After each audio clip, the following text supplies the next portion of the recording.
सियावर रामचंद्र की, सियावर रामचंद्र की, सियावर रामचंद्र की, सियावर रामचंद्र की।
राज्य अभिषेक लगभग संपन्न होने वाला है,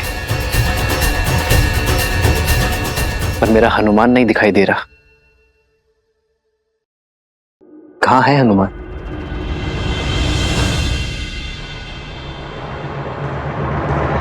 लाल देह लाली लसे अरुधरि लाल लगू, वज्र देह दानव तलत, जय जय जय कपीसू।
इसे अपने मस्तक पर धारण करने से श्री राम की आयु बढ़ती है, मन में उनके लिए प्रेम बढ़ता है और समाज में उनकी प्रतिष्ठा।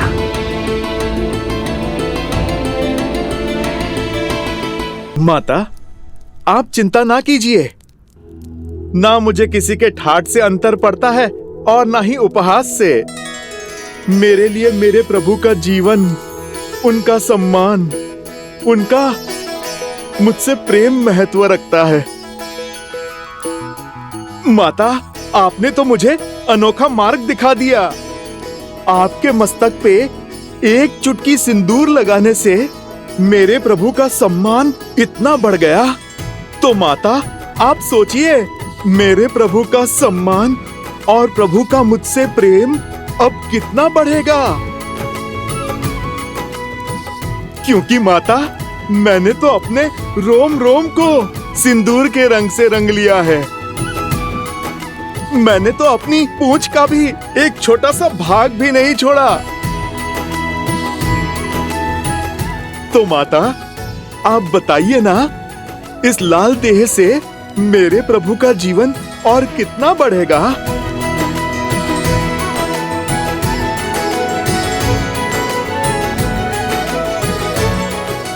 तुम्हारा प्रेम, तुम्हारी श्रद्धा, समर्पण अनंत है, अमर है हनुमान। तुम चिरंजीवी रहोगे और जब तक तुम रहोगे, तुम्हारे हृदय में श्री राम का प्रेम सदा के लिए धड़कता रहेगा।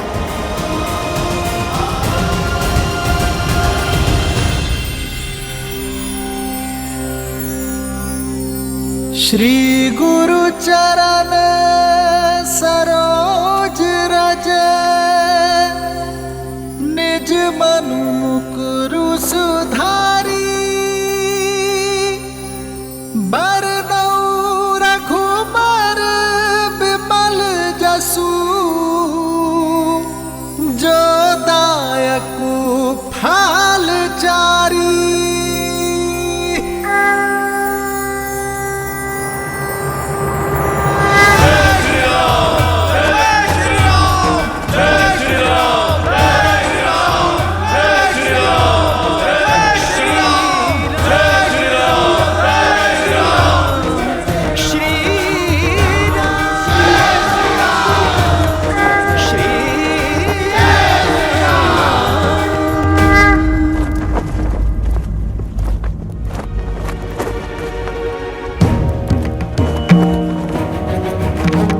इस राज्य अभिषेक के समय की कुंडली में यह स्पष्ट है कि एक महाआसुरी शक्ति अयोध्या में प्रवेश करने वाली है।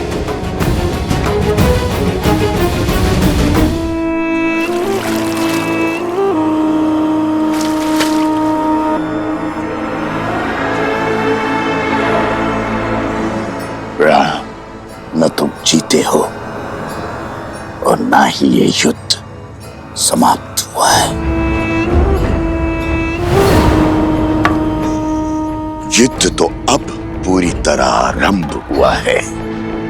मैं तन पर वार नहीं करूंगा राम, मैं मन में घुसकर वार करूंगा। बोलो, कैसे करोगे मेरा संहार? रावण की नाभि का अमृत सूख गया, किंतु प्रजा के मन के विचारों का मैं कभी नहीं सूखता।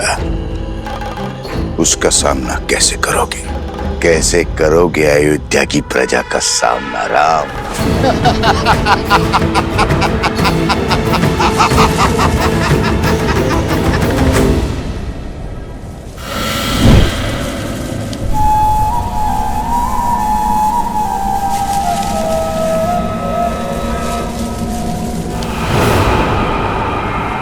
भूल हो गई मुझसे, जो आपसे सहायता की आस कर बैठी मैं, आपके द्वार पर प्रतिशोध की भिक्षा मांग बैठी मैं।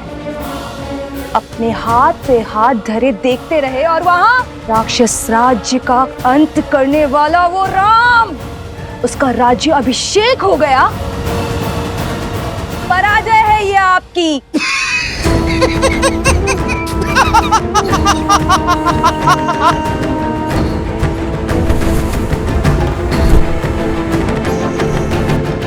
मैं जितना अधिक पराजित होता हूं, मेरा विजय पर उतना ही विश्वास दृढ़ होता जाता है। जानती हो असुर सदा पराजित क्यों होते रहते हैं? क्योंकि उन्हें अपनी शक्ति का तो बोध है, किंतु शत्रु की दुर्बलता का बोध नहीं है। राम का राज्याभिषेक उसकी दुर्बलता होगी।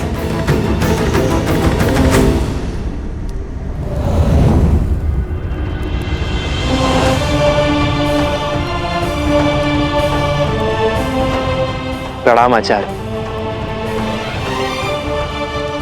प्रणाम महर्षि।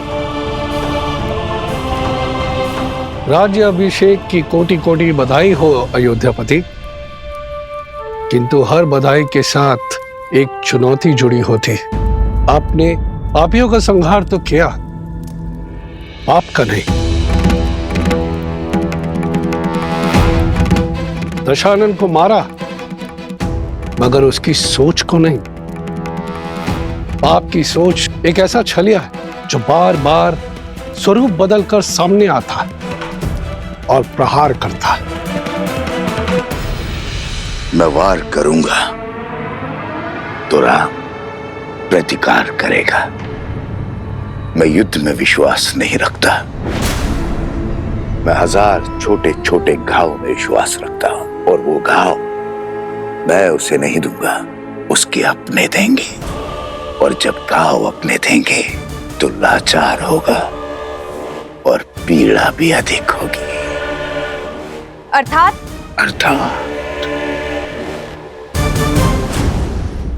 जब शत्रु वार करता है तो व्यक्ति दिल मिलाकर उसका प्रतिकार करता है, किंतु जब संतान वार करती है तो व्यक्ति घुट-घुट कर मरता है। अयोध्या की प्रजा को संतान मानता है ना राम। अब यही प्रजा उस पर वार करेगी। जिसने रावण से लंका का युद्ध जीत लिया वो अयोध्या की प्रजा से युद्ध नहीं कर पाएगा। अब उस पर उसकी प्रजा से प्रहार करवाऊंगा। अयोध्या के भीतर एक युद्ध होगा जिसे अयोध्या हार जाएगी। अयोध्या की प्रजा के मन में इतना विष घोल दूंगा जिसे राम तो क्या महादेव भी नहीं काट पाएंगे। रावण महान शिव भक्त था, ज्ञान का सागर था, किंतु वो राक्षस सुमाली की राक्षसी वृत्तियों से जन्मा था। राक्षस सुमाली के अन्य पुत्र भी हैं श्री राम, जिनमें न रावण सा तप है और न ही ज्ञान है, तो केवल कुटिलता। क्षमा करें महर्षि, अयोध्या के उत्तर की ओर भरत भैया है, पूर्व की ओर लक्ष्मण भैया और पश्चिम की ओर मैं और दक्षिण की ओर हनुमान जी हैं। हम 4 बलशाली अयोध्या के द्वारपाल हैं। हमारे होते अयोध्या को किसका भय? पांव पर पादुका पहनने से बाहर के कष्ट से बचा तो जा सकता है कुमार शत्रुघ्न, किंतु फोड़ा यदि देह के भीतर से निकले तो क्या करोगे? जब अग्नि घर के भीतर ही लगी हो तो द्वार बंद करने से कोई लाभ नहीं होगा।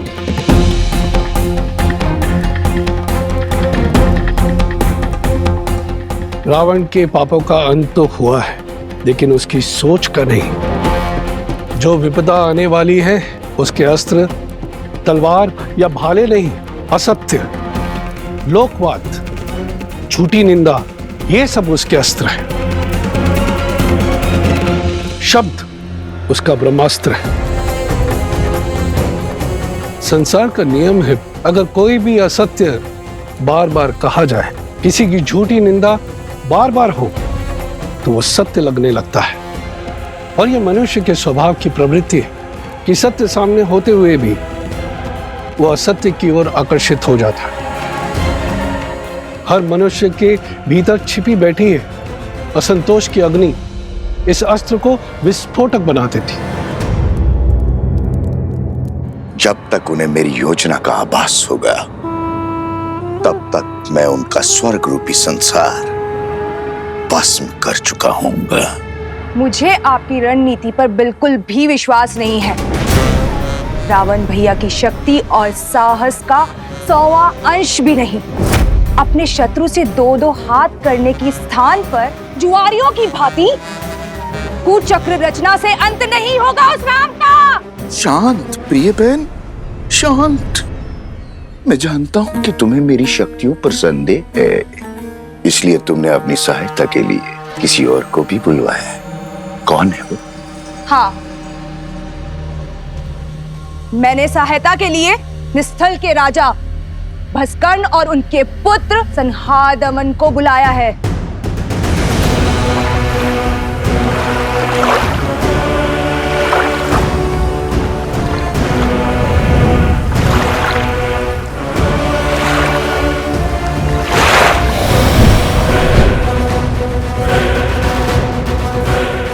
ये महाअसुर भस्कर्ण के सैनिक हैं। आप मेरे साथ? तुम्हारे महाराज को वरदान है कि जब तक वो जल में, वायु में या पृथ्वी पर खड़े होंगे उनका वध करना असंभव है। हाँ।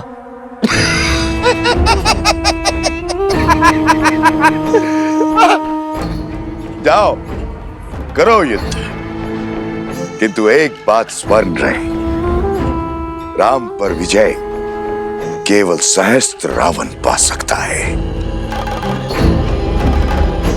जाओ, अपनी योजना को आकार दो।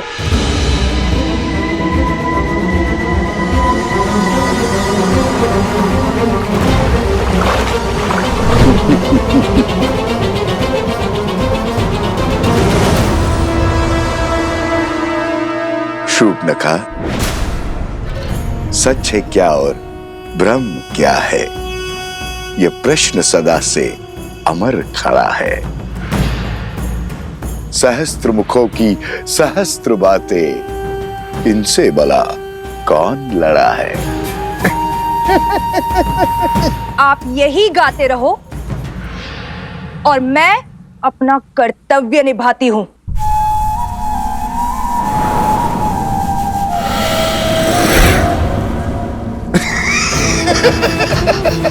राम राज्य पर अनिष्ट की छाया तक नहीं आएगी महर्षि। ऐसी परिस्थिति आएगी ही नहीं कि कभी असंतोष अपने पैर पसारे। असंतोष ईर्ष्या से जन्म लेता है राजकुमार, परिस्थिति से नहीं। संदेह नहीं है कि श्री राम राज्य को संतुष्ट रखने का प्रयास करेंगे, किंतु राष्ट्र के कोने कोने में सबको सुख और लाभ पहुंचाने में समय लगेगा, और झूठी निंदा, असत्य और संदेह के बीच फैलाने में नहीं। संदेह मन के किसी कोने में छिपकर घास के तिनकों की भांति तनिक सी निंदा से पोषित होकर बढ़ता रहता है, और हमारी अनुमति के बिना हमारी मति भ्रष्ट करता रहता है, और यही सहस्त्र रावण की शक्ति है।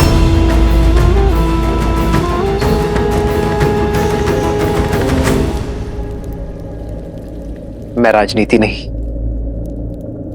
भविष्य जानना चाहता हूं महर्षि।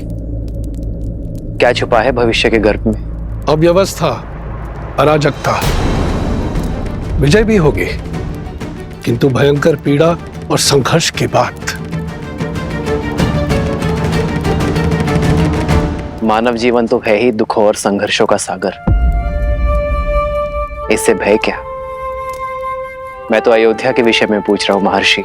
मैं भी अयोध्या के विषय में ही बता रहा हूं राजन।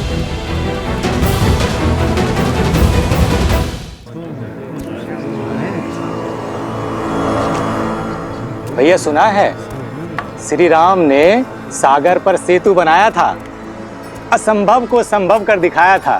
देवी देवताओं की विशेष कृपा है हमारे महाराज के ऊपर। सुना तो ये भी है कि रावण कोई साधारण योद्धा नहीं था। कहते हैं युद्ध बहुत ही भयावह था और बहुत दिन तक चला। जंगल में मोर नाचा, किसने देखा? न मोर न युद्ध। अच्छा, तुम कहना चाहते हो श्री राम ने रावण को नहीं मारा? न सेतु बांधा न युद्ध हुआ। अरे नहीं नहीं भैया, मैंने ऐसा कब कहा? अरे हुआ होगा युद्ध, पर ऐसा नहीं जैसा सब बता रहे हैं।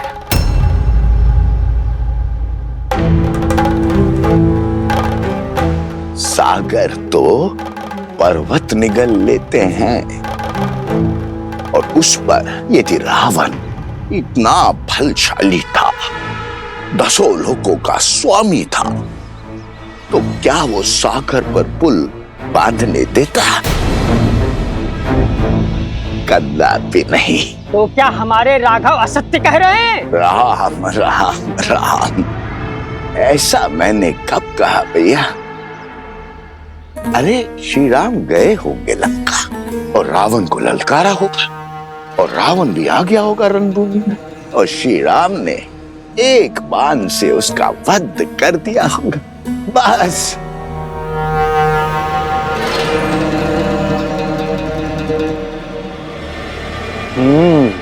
हो सकता है ये सब कथा वानरों ने बनाई हो।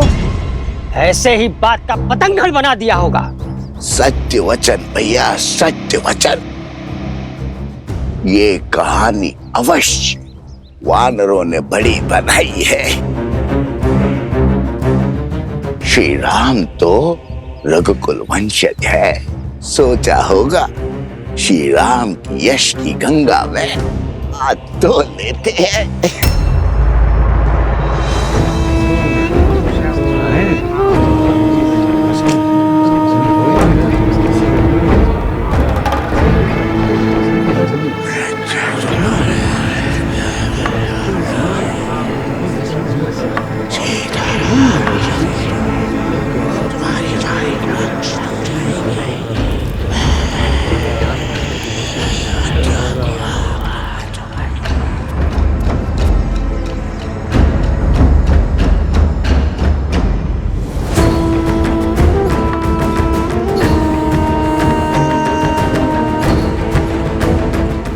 उपहास निंदा में बदलेगा और निंदा संदेह में। इस प्रकार सबके मन में संदेह रूपी सहस्त्र रावण बस जाएगा और संदेह से फैलेगा असंतोष। अब राम को मारने के लिए किसी शस्त्र की आवश्यकता नहीं।